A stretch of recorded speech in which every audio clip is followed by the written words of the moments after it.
What's going down, D-Gens? Testing out a new mic for week 7. Let's get straight into it. Let's recap week 6 and what we made out of it. First of all, we go 3-0 on the straight up picks, which is the sides and the totals. Great. Second week in a row we do that. So if you're following just the sides and totals, it is 6-0. So you should be up 6 units right now, right? Makes sense. The one loss we did have on the week was the teaser, which was the Rams money line. Perfect, covered, easy, no problem. Eagles. The Eagles can suck my asshole because they just completely ruined this damn teaser for me. And it really pissed me off because I'm just asking you to win against the Jets. You're supposed to be a playoff caliber team, top 3 team in the NFC, and you can't give me a win against the damn Jets. Anyways, if you watch that game, you know it was just the Eagles. We did not get their A game in that contest at all. Um, Really, just seemed like they were sleepwalking through the most of it. Had a chance to come back and at least tie it, if not win it, at the very last minute or two, and they just didn't do a damn thing. It just bad call for them, bad game, bad everything for them. I do think that they're going to straighten it out. They should be good to go moving forward, but just a bad loss for us as well. That being said, going to the straight up picks here. Ravens -3. That game covered pretty easily. They ended up winning by 8. The one thing I would say, two things I'm going to say about the Ravens. Number one, I've watched this team all year long. They're one of the 8 teams that I've talked about before that I have on my list. I'm going to watch every single week and kind of break them down, critique them, all that kind of stuff. And I have them on my storyboard. For you, those of you who don't know, who are not doing this currently, you should have a storyboard going on, and it should be for the handful of teams that you're really paying attention to. For some of you, that may be 4 teams. Some of you, that may just be 2 teams. I'm up to 8 myself. I will tell you, 8 teams is kind of a bit. What I try to do is keep them primarily within conference, right? So you may have like 2 conferences that you're just watching, and it makes it a little bit easier because sometimes you will have teams that are playing against each other. So you're watching one game instead of having to watch 2. Also, when the bye weeks come, can help out a little bit because if you get 1 or 2 of those teams on bye, another 2 teams may be playing each other. You're down to watching like 4 or 5 games instead of watching 8, and primarily you could watch like 2 to 3 live on Sunday um, without missing too much. But either way, 2 things about the Ravens. Number one, they're consistently sloppy, consistently leaving points on the board. Just it seems like every week there's missed passes, drop passes, bad calls, bad penalties that end drives. Red zone play calling just looks god awful. This past week against the Titans, they were just throwing all over them, putting up decent numbers. We had Zay Flowers and Mark Andrews go, well over 50 yards receiving, and it looked easy. It didn't even look like they were really trying that hard. But when they get into the red zone, it's like they forget. They forget they have receiving options. You would think at least call, comeback routes, curl routes, slant routes, something that will work there in the end zone. Drag routes with your tight ends. You have 2 great tight ends that you could put in, at least put in the heavy set and throw out of it. Use an I formation with 2 tight ends. Use a draw play. Let Lamar use his legs. There's so many things that they can do down there. But instead of using any of these advantages, they like to do a bunch of run plays up the middle that get stuffed and go backwards, or they'll try to use Zay Flowers on like an end-around sweep that has not worked one damn time in the red zone. I don't know what it is. I'm hoping that they will look at that, self-evaluate, and adjust it. My concern is that's not going to happen until the bye week. At that time, they're going to stop and really sit down and evaluate what's going on. Hopefully, after the bye week, they'll have some improvement, and that'll be week 13 going to week 14. Hopefully that's what we'll see. But anyways, we get to cover on that one. Oh, secondly, the Ravens for whatever reason they're not terrible at stopping the run. They're actually pretty decent at it, DVOA wise and just statistically. But going back through my notes, it just seems like every week they give up at least 1 to 2 big plays against running backs, and sometimes it's even like a backup running back. Jalen Warren had a good game against these guys. Tajay Spears had a good, a good showing against these guys. Just about every single running back that they've gone up against has had a decent day, and a lot of times it's because 1 or 2 big plays happen. And that's something that we need to take into consideration, especially against this Lions team. Now, luckily, the Lions are, for the Ravens' sake, most likely going to be down their top two running backs. But keep that in mind moving forward, especially when it comes to like fantasy and stuff like that. You may be able to get a sneaky good play by using a running back against the Ravens. The other game here, excuse me, was the Patriots and the Raiders. We had it both ways. We had the Raiders under 42.5. That cash it ended up at 38, so a little bit of wiggle room there. And the Patriots under team total under 19.5. They ended at 17. That's exactly what I had them capped for. Was 14 to 17, but really 17, and that's what we get. So perfect, works out just exactly like we planned it.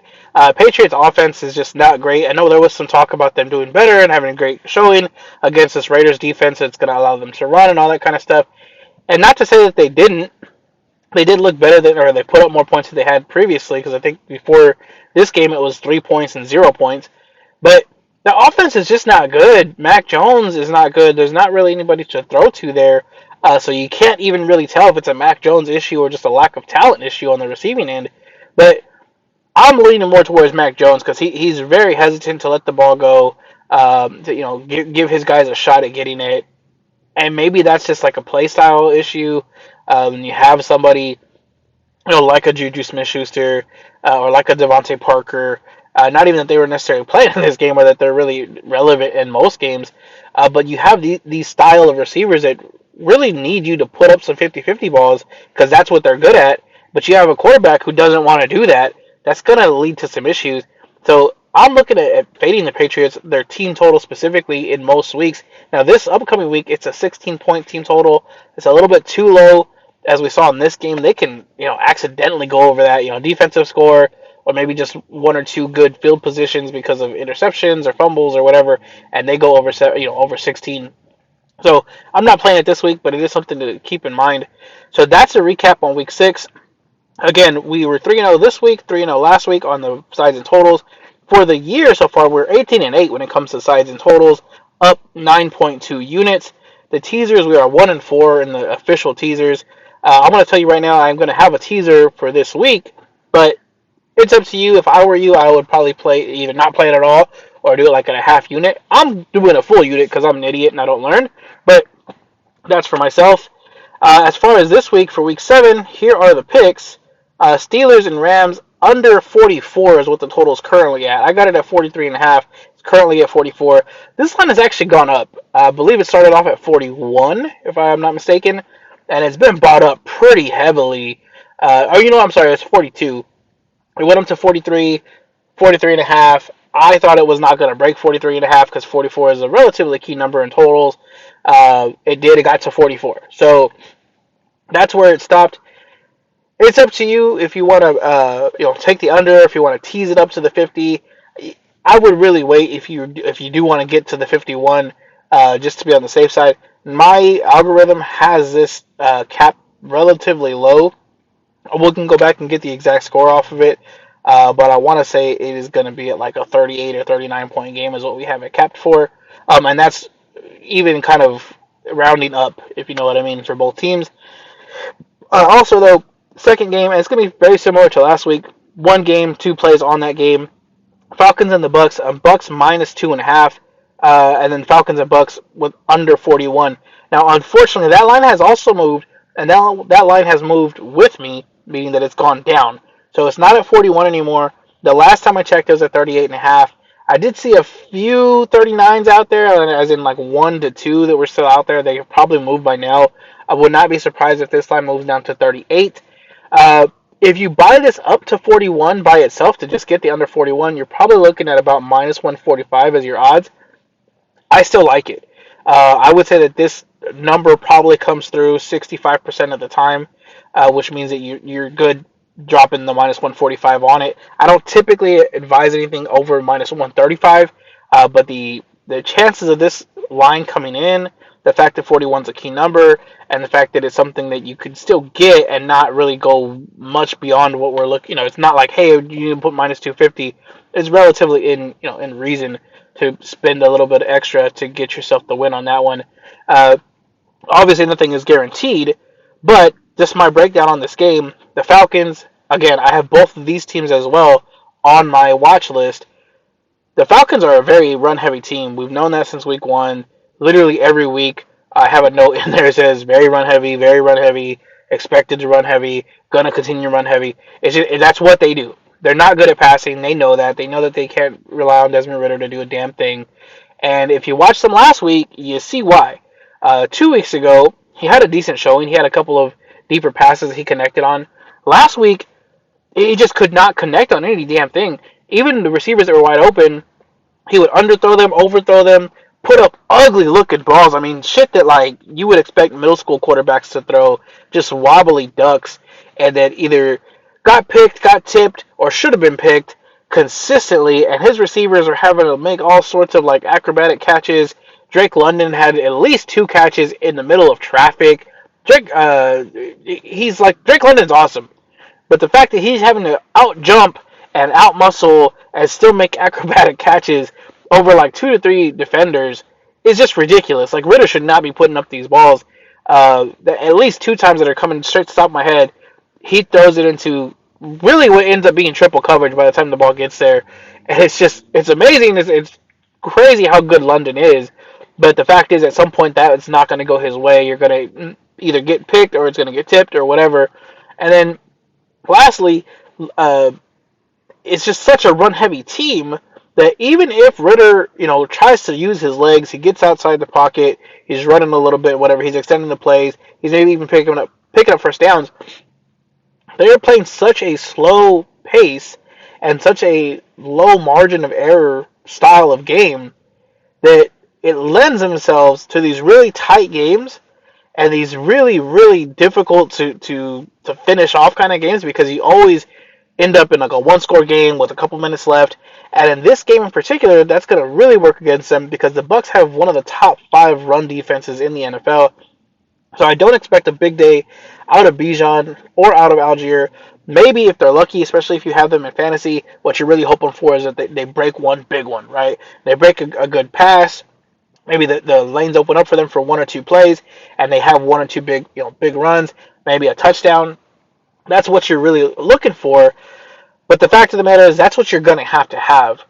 This is not going to be one of those games where they get 15 carries for 100 yards unless they have one of those big breakout plays. When it comes to touchdowns, like I said, I don't expect this to be a high-scoring game, obviously, which is why we're taking the under 41, and most people are on my side with that. On that note, it would be very hard for me to think that either one of those guys is going to get multiple touchdowns when I'm really only expecting them to score 1 to 2 touchdowns in total. Arthur Smith is a great coach, and there's a lot of notes that I have just indicated some of the decisions he's made to finish out games and wrap things up, and I will give him that. He's great at finishing those one-possession games off, but in this one, I think he's going to just be outclassed. The Falcons' defense is not great, especially when it comes to stopping the pass.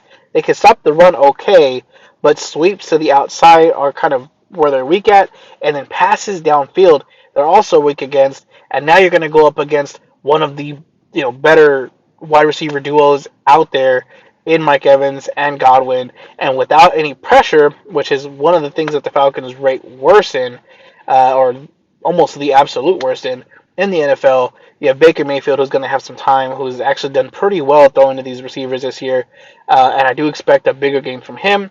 So, again, we have a Bucs team on the other end of this thing who wants to play slow, who doesn't, they don't want to throw up 40 points. They're trying to get 24 points and get the hell out of there with the win. And I do think that's what we're going to see from this Bucs team.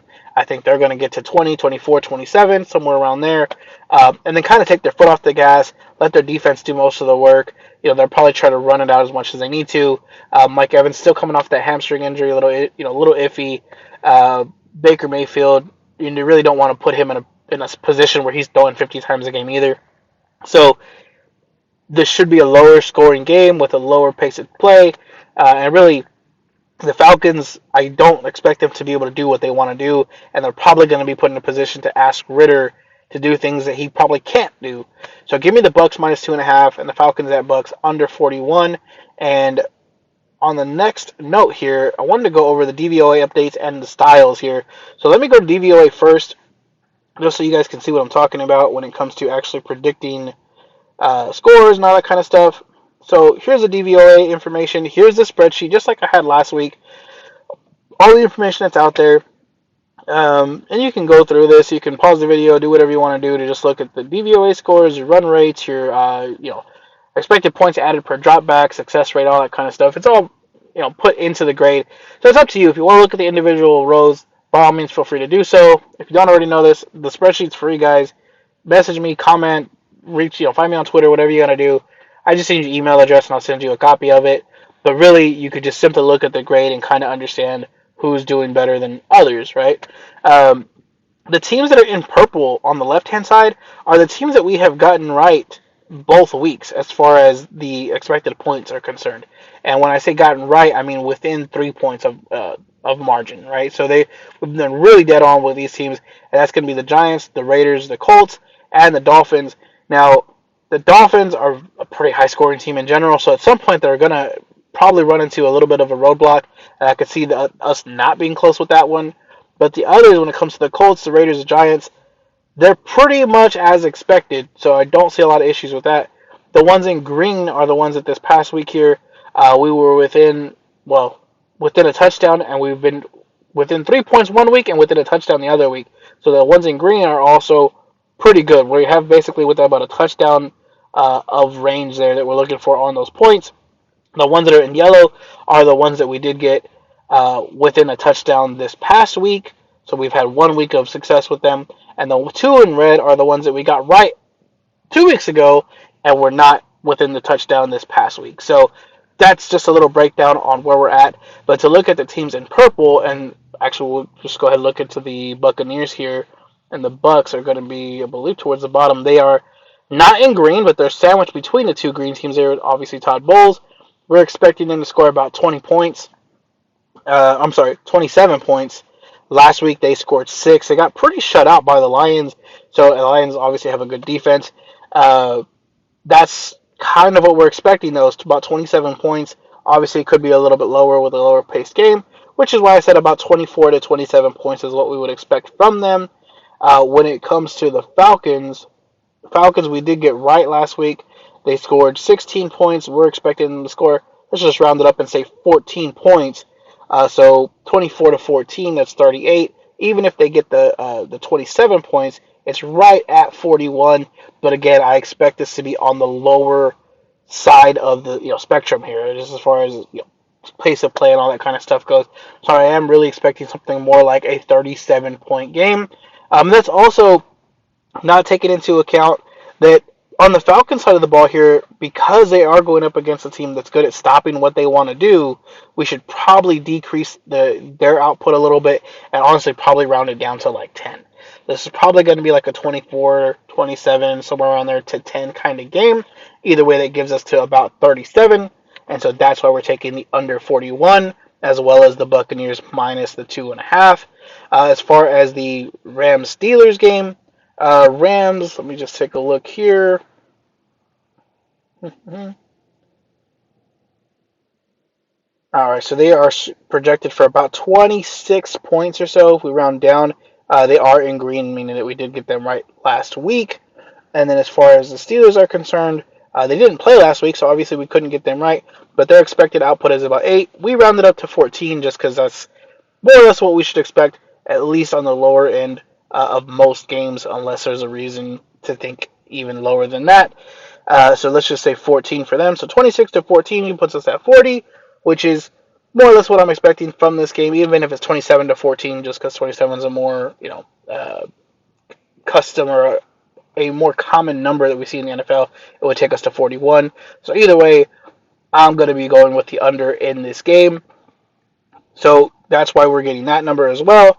As far as styles are concerned, because I do keep... actually, you know what? The storyboard, just to let you guys know what it looks like and what yours should look like if you decide to keep it. Here are the teams that I'm keeping track of. Like I said, the Falcons are here.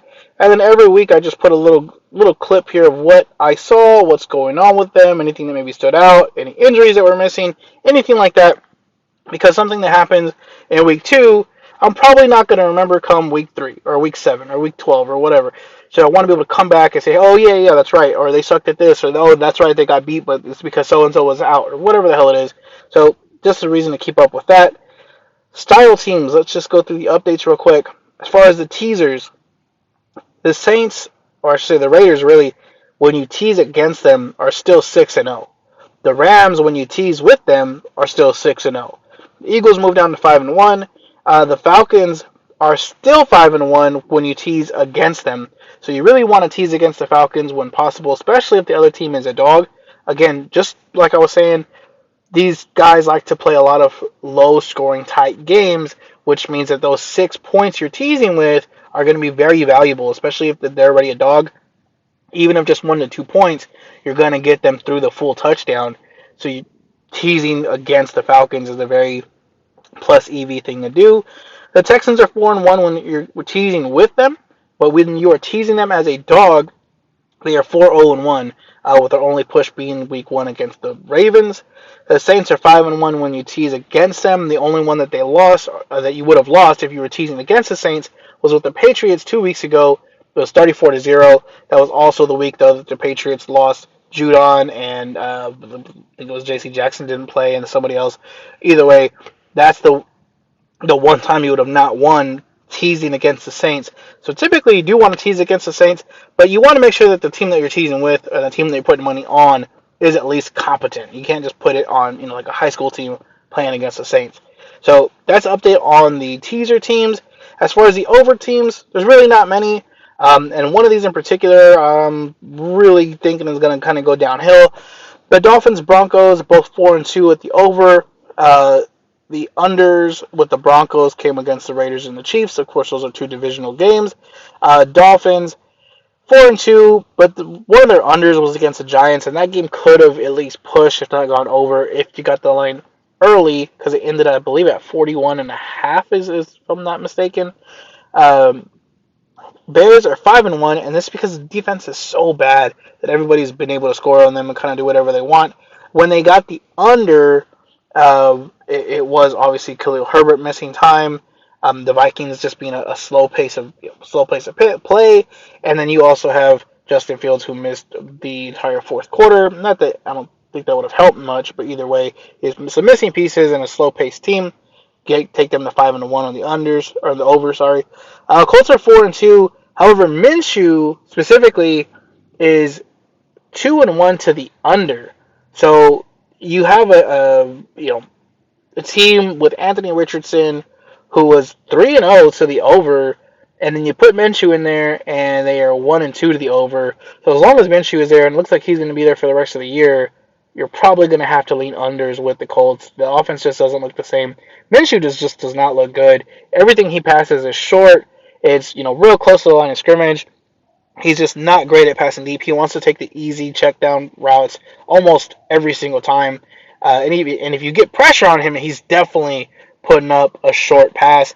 And then when he does decide to go deep, it seems like he's constantly trying to pass over the middle. He's constantly putting the ball in harm's way. He's going right over linebackers' heads. He got picked 3 times this last game. He could have easily been picked 6 times. 2 of those interceptions, it looked like he threw it right to the defender. I don't even know what the hell he saw that had him passing those. So, again, you probably wanted to fade the Colts in general, but definitely staying off the overs with that team, most likely for the rest of this year. When it comes to unders, the Patriots 5-0-1, the Saints are 6-0, Raiders, Vikings are both 5-1 to the under, the Falcons are 5-1, the Chiefs are 5-1 to the under, Rams are 4-2. Now the Rams, the 2 overs that they had, one was with the Colts with Anthony Richardson, so that is definitely explainable. The other one was a divisional matchup with the 49ers, who they usually play each other pretty close, and that game was, again, pretty close, and there was a lot of scoring in that game. So the 2 overs on the Rams, I think, are pretty understandable, but you need to have that team really go up against a high-powered offense, or an offense that's at least going to play fast-paced, or maybe a divisional opponent. But either way, Rams definitely like to play to the under, just their style of play. Yes, they pass a lot. They don't necessarily convert all the time in the red zone, and it can be a little bit harder for them just because if they don't get going, if they don't connect on a pass or two, it's usually like a 3-and-out with them, and they punt it away. So this week in particular, they're playing the Steelers, who do have a decent to above-average defense. The Steelers also like to play unders. The Steelers' style of play, if you haven't heard this in the weeks that we've gone through already, they definitely want to play like a 17-14 kind of game every week. On that note, the Steelers are also 4-1 to the under. Obviously, they've had a bye week. That's why they're 4-1. And the one over that they had was a divisional matchup with the Browns, and that was the Browns where they had several turnovers. Nick Chubb blew up his knee, and they had really, really good field position for the Steelers. That is, pretty much the entire game. They kept putting up points, and then there was two defensive scores in that game. So that was the only over that the Steelers have played so far. And for some reason, people are construing that to think that this game is going to go over with the Rams, and I don't see it, guys. Honestly, I could see it getting to 40-41 even. It's going to primarily be on the backs of the Rams, but I think just about every storyline that is most feasible with these two teams would have me leaning to the under. Uh, One, the Steelers want to play slow, and the Steelers defense is good enough to kind of keep the Rams in check, keep them to like 20 to 21 points. That's going to most likely be an under because that's going to be like a 21-14 kind of game. Either way, regardless of who wins, right? Even if the Rams start losing in this game, the Steelers are going to play it so slow, and they're going to run the ball and do a bunch of little checkdowns and just play their style of game. That if the Steelers win this game, it's going to be like a 17-13 kind of game because they kept the Rams offense in check. And if the Rams do get out to a big lead early, guess what they're going to do? They're going to try to slow play it. They have running backs who really they're not like their fourth, fifth string running backs. They don't give a shit what happens to those guys, but they do want to make sure they keep Cooper Kupp and Nakua healthy. So they're probably going to limit the amount of reps that those guys have. Probably run, punt, run, punt, run, punt, and let the Steelers do their fucking 20 plays for 10 yards kind of bullshit that they pull. This game is going to be a slower pace of play. So that's, again, another reason I like the unders. But to the rest of these teams here, we have the Bucs, the Texans, and the Jets that are all 4-1 or 4-2 to the under. So those teams, all very heavy under teams. Again, just kind of going through some of their style of plays and why we're seeing what we're seeing with those teams. Lastly, why is it easier to estimate unders, and why do I consistently put up unders on these shows and for my picks? Well, if you didn't already know this, I'm going to give you just a little bit of a math lesson here. And really, you can use this for just about anything. The reason I even learned it in the first place was stocks, right? It's not super complicated. It's actually pretty easy, but most people don't think of it this way.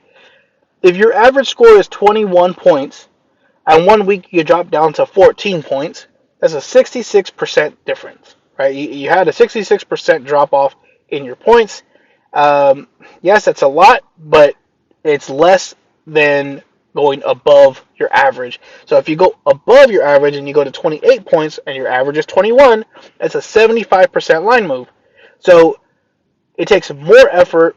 It's more difficult. In this example, it's 9% more difficult and takes that much more effort to go up from your average than to drop down from your average. So if you're a average to low scoring offense, the odds of you having a bad week and scoring less than normal is much better and is most likely going to happen at a more common rate than the weeks that you go above and beyond what your average is. Again, not to say that you're going to never go above it, but out of the 17 weeks you play, you may have 2, 3, 4, 5, maybe 5 games where you go above that average, where you're probably going to have 5, 6, 7, 8 games where you go below your average, and again, your average score works out to exactly that, right? Your average. So it's just easier for teams to have a dip in scoring than it is to have an elevated scoring week. One team that I can use as a great example for this is the Jaguars. Jaguars, every single week, kill themselves, right? Bad play calls, bad penalties, bad flags, can't keep their feet in bounds, pass just went a little too high, there's something calls it back, there's interception on like a 10-play drive that they've been going on, they're in the red zone, Lawrence throws a pick. It never fails that these guys have lower scoring weeks because of some shit like that. This team can, and just did, put up a 37-point week. They can put those amount of points up consistently, if you ask me, if they don't kill themselves. The problem is they're going to consistently get those penalties that bring that balance back down, bring that average back down, and it's only going to be a handful of weeks where everything clicks and comes together and they don't have those draws that they put up 37 points, 40 points. But mark my words, by the end of this year, you're going to have 2, 3, 4, 5 games where the Jaguars put up these huge points, right? These 37 to 40, 42, whatever point weeks, even though nobody thinks of them as like a super high scoring offense, just because everything comes together for them. But again, obviously they're going to have more weeks where they don't do that, and more weeks where they're even below their average scoring. So that's it for this week, guys. Those are the picks. Those are the DVA updates. If you have any questions, please reach out to me. If you want a copy of the spreadsheet, please let me know. Like I said, find me on Twitter, comment below, whatever you got to do. And then lastly, if there's any games you have that you'd like to talk about, anything else I can help with, please let me know. Appreciate you guys for watching it. Join GTBets or MyBookie.com to take up bonuses, guys. They're at 100% right now, 150% actually with GTBets, and they are putting up lines a little bit faster. So thank you again. Have a great day. Speak with y'all soon.